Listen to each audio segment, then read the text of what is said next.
laki? Halo-halo po. Halo-halo na. Opo, Your So, Honor. even assuming small lahat, kung 6 sa 25, at least 150, no? At least.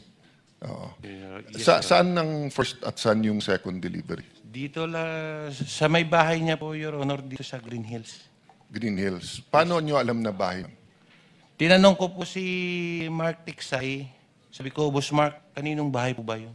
Sabi niya kay Senator Erwin. So pagdating nyo doon, katulad nung kwento doon sa Ilocos, so may sumalubong, kinuha lang, pinapasok kayo, paanong... Bali po, Your Honor, si Mark po, si Boss Mark, si Mark Tiksay, tsaka yung contact doon sa bahay ni Senator Erwin, sila po yung nag-uusap niyan. Tapos pagdating po doon sa bahay, ibababa po namin yung mga malita, tapos ihatid doon sa loob. Yung nagre-receive na po yung si Boss Mark na po, tsaka yung nagre-receive yung bala. So hanggang saan ka nakapasok? Nakapasok po ko doon, yung bahay po may basement eh. Hindi na hanggang sa ano lang. Pero Basement, pababa. kasama kotse or bababa? Hindi po, Your Honor, yung malita po. Yung maleta. Tinulak So yung ko kotse sa parking lang kayo, Sas lang po ng bahay. tapos nadala yung maleta hanggang sa basement. Papasok lang po kasi may sumalubong na po doon eh. Yung, Okay. yung So po kung yun. halimbawa dadaan namin dun sa mga lugar na sinasabi nyo, matuturo nyo na ito yung bahay tapos Yes, masasabi Your nyo Honor. dito yung basement. Yes, sir. Yes, sir. Opo. Third lang, nagulat lang ako sa mga pangalan na to. Letter J, Franz Castro. Nasa Progressive Act to at nandito siya nung Martes. Martes at this week nandito siya eh. Sino may alam nitong kay Franz Castro? Nasa paragraph 43. Tapos Leila de Lima. Tapos may nakalagay dito sa Polo Club na bigay. Sino po dito? Nagugulat lang po ako kasi traditionally ang anti-Marcos, yung progressive groups and yung Dilaw at Pink. Pero recently sa nangyayari sa Senate, Marcos na rin eh. Pag biglang nandito mga pangalan nila. Again, that doesn't mean this is true. That's why I want to found. Sinong may anong kay Leila de Lima at saka kay Franz Castro? Mga kongresista. Si Franz Castro, Your Honor, laging ka-meeting niya nila boss sa Lico, sa opisina niya doon sa Congress po at saka sa townhouse. Then pagkatapos po ng meeting nila, paglabas po, may mga bit na po yan silang mga paper Pag bag. sinabing sila, sino pa usually kasama ni Franz Castro? Not necessarily sa pera meeting. Yung babae rin yun, Your Honor, yung lagi niya kasama. Tatlo yan sila, Your Honor, kasama si Raul Manuel at saka yung isa pa. Si Franz Castro at saka si Brosas, Your Honor. How about yung kay Leila de Lima? Sinong may alam? Si Laila de Lima po, lagi po yan sa townhouse. Ka-meeting po sila boss. Then, pagkatapos po niyan, ganoon din po, may dala-dala na rin po yan. Kuha niyan, Your Honor, Quadcom hearing.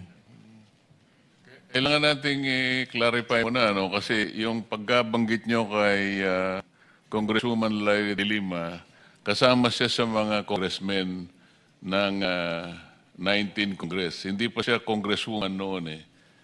Bakit siya kasama rito dun sa listahan ninyo sa paragraph 43? Yun po yung, siguro po may ilses po kami dyan. Kasi, Your Honor, Napagkamalan nyo siyang congresswoman noong panahon na yon.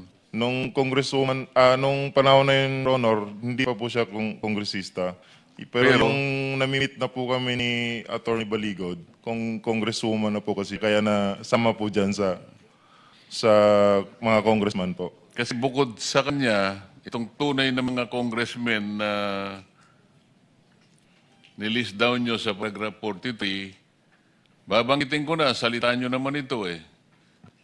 Ito yung mga nag-deliver po kami mismo sa bahay ng ilan sa HOR at yung iba kinuha nila sa Unit 8 o Unit 9 ng Polo Club Townhouse, Forbes Park.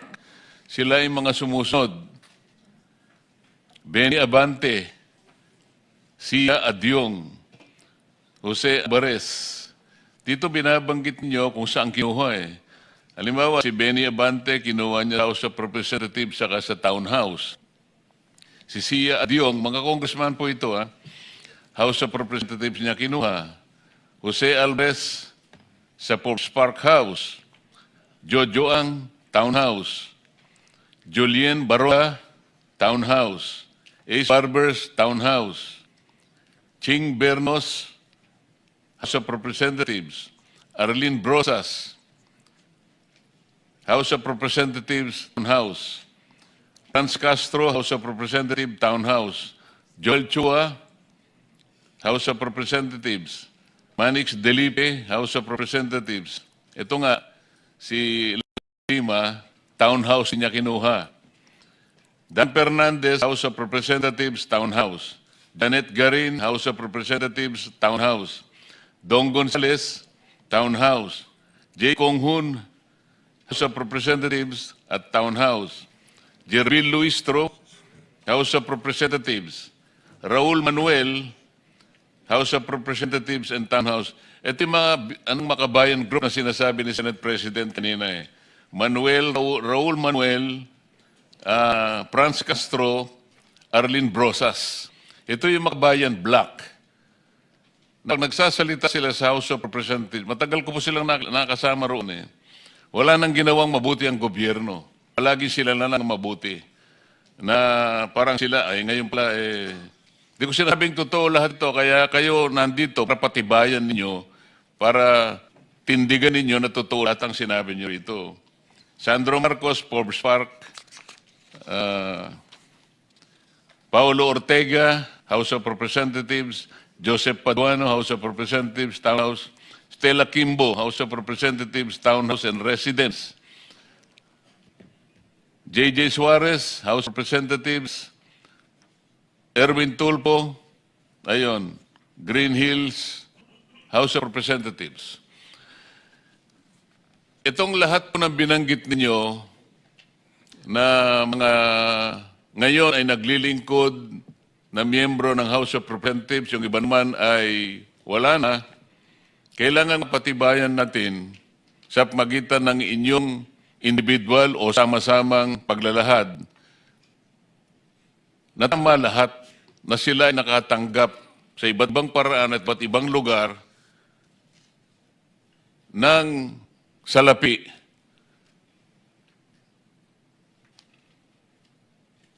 Na kailangan nating mapatunayan ngayon. Sino gusto magsimula? Kailangan mapatibayan natin lahat ito. Your Honor, itong mga dating mga sundalo natin, ay meron silang na-share sa akin na screen capture ng kanilang chat group, no? Kasi ang nangyayari po noon, may chat group sila. Pag mag-deliver sila ng pera sa personalidad, ay kinukuhanan nila ng picture.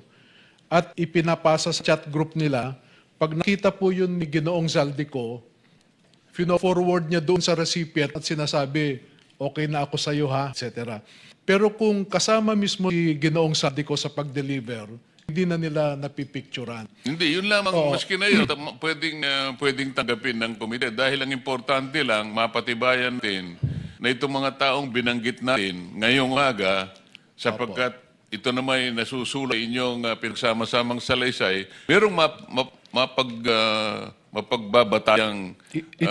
Ito no, noong April 8, Tuesday po ito, may nag-text yung si Police Captain Alvin Nugid, yung parang team leader po nila. Sabi niya, Franz Castro,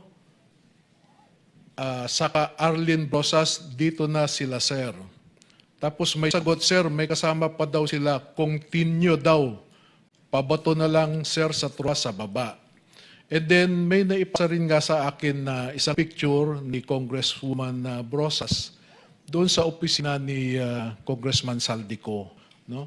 So si Congresswoman... So lahat ng nabanggit nating public figures ngayon, merong mga confirmatory na ebidensya sa chat ninyo, kung hindi man litrato, confirming that all of them Opo, received these kickbacks. yung pag-receive po ng kickback, sabi ko, pinapadala sa group nila.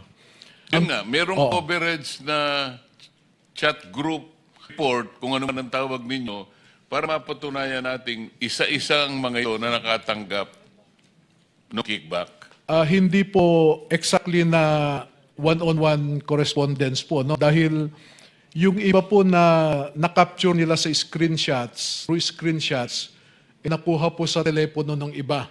Pero may naiwan din po sa na maibibigay po namin sa inyo. I think ang ibig sabihin, Chairman, katulad nung nagtanong ako kay Senator Tito Soto, allegedly, sinagot nung tatlo na, or tatlo, nung tinanong ko kay Senator Erwin. So I think kung sino lang may personal knowledge dun iba. But I just one comment lang, Mr. Chair, and appeal to sa Armed Forces of the Philippines. Alam niyo po, hindi biro po yung namamatayan ang sundalo. Akala natin pag namatayan yung sundalo, kompleto